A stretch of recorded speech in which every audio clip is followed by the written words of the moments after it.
قال فجاءته إحداهما تمشي على استحياء قالت إن أبي. وهذا السياق يتناول الحياء قولا وفعلا.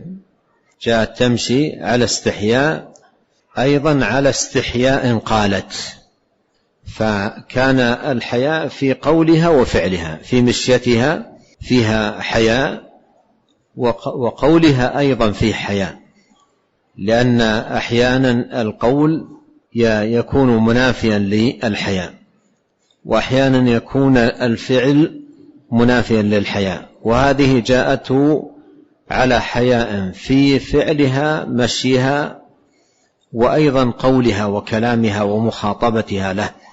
والحياء هو زينة المرأة وجمالها. المرأة إذا نزع منها الحياء ذهب الجمال، جمالها في حيائها، وحياؤها كلما قوي فيها دفعها إلى خيرات عظيمة وفضائل كريمة، وحال بينها وبين الشرور ورذائل عظيمة.